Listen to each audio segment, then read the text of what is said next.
Professor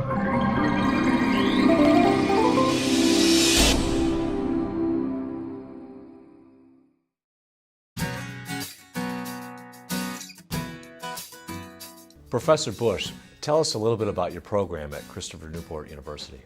We have a kind of unusual story at CNU. We have a president who is keenly aware of the need for students to be educated to be the next future leaders, and he recognizes that connected with that is an education founded in America's founding principles. Professor Krent, tell us about your program, its name, when you started it, and what you're trying to achieve. At Chicago-Kent College of Law, we've been very pleased to host a program in the summer for college students from backgrounds and communities that are underrepresented in the legal profession. And we try to work with them to try to empower them, to give them choices about what it's like to be a leader in the community. Should they go to law school? Should they take on that kind of responsibility and challenge? Tell us why it's important for students to study America's founding principles and history. John Adams once remarked, we began the dance. And by the dance, he didn't mean the samba or the mamba or the waltz. He meant that Americans began modern constitutional government. And this is something I think that students and Americans should be proud of. And therefore, to go back and consider the whole founding exercise, how to write constitutions, what the ends of government are, is a real treasure. And what we find in the teaching of the courses of this is that when students have the opportunity, they learn to cherish that treasure. Well, tell us about your program. The program is called the Thomas Jefferson Center for the Study of Core Texts and Ideas. And at the heart of our mission is a new undergraduate program in the great books and the great ideas in the great books.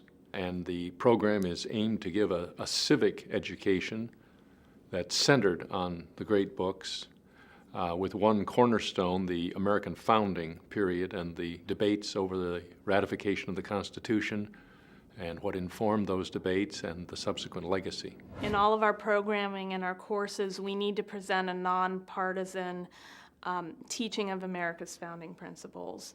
And I think that's what the Jack Miller Center does so well in their summer institutes, as well as their civic education programs, that there is no political agenda.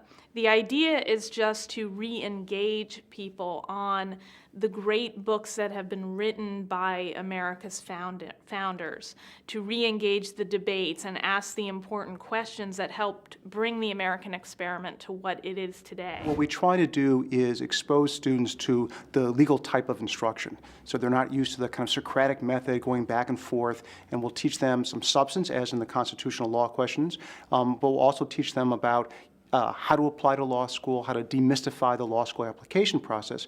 But at the same time, we introduce them to leaders in the community so they can understand through the prism of other people's experiences what it takes to be a leader, to have other people emulate what you do. And we think that kind of experience in a well-rounded sense is very important to help these college students make a decision about how to guide their lives in the future. That we want the students to be studying the great books and directly, not textbooks about them. And we want them to be studying and wrestling with and arguing over the ideas in the great books of literature, of philosophy, of government, of science. And that we are not interested in presenting a single dogmatic line or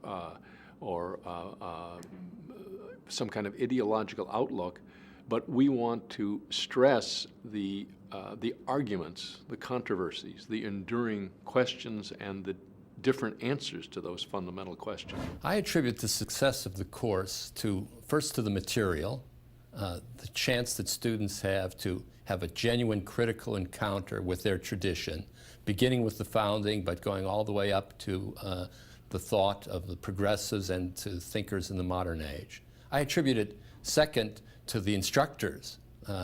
A real credit to the instructors, and the instructors have been associated with the Jack Miller Center, supported as fellows, and in many cases have attended the summer conferences. They are really the key. They're the ones in dialogue with the students. Third, I would mention the form of the course, smaller seminars where discussion is favored. And finally, the atmosphere. At the university, we try and teach the courses in the rooms that Jefferson himself was the architect of. And I think that gives the students a feeling that they're engaged in a real important project in an atmosphere and setting that's conducive to the course. You know, when I was an undergraduate, we studied the Federalist Papers and never the Anti-Federalists. Why is that?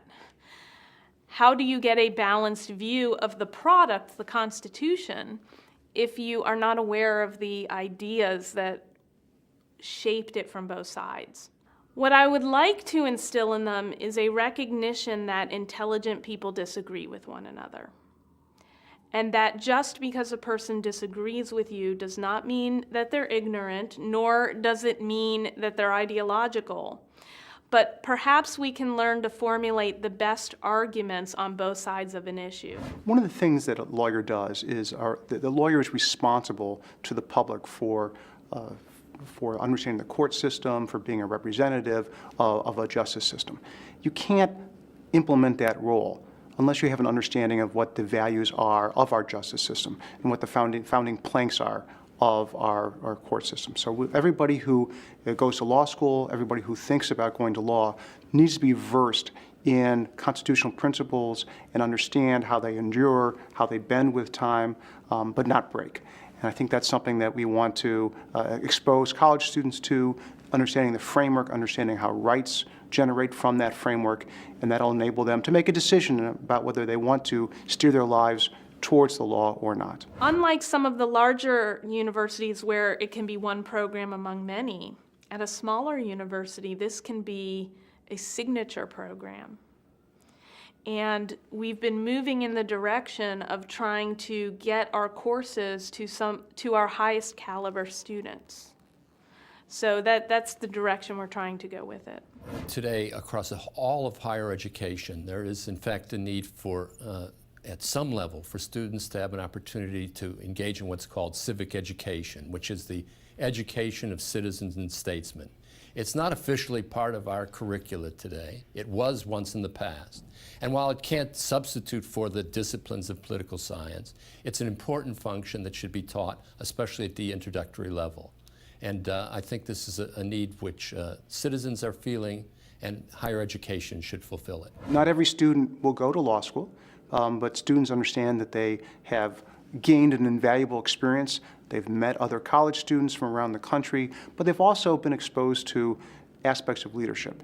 And what I'm most proud about the program is we try to empower students to make decisions over their lives that will help them in the long run, whether it's to go to law school, business school, or work in a corner pharmacy. Well, I'd like to use the word gratified rather than proud, but gratified to see students who have had an encounter with the American thought and tradition, whatever their ideological disposition, to see that encounter and to see how it marginally changes a student, that they have, even if they should disagree with large parts of the American tradition, they have a renewed respect for it. And you know, education, it's not what they learn today, I've found over the years, that's so important. You plant a seed, and 15 or 20 years later, the students will come back, whatever their profession, to some of these ideas, and that will be a source of their inspiration later in life.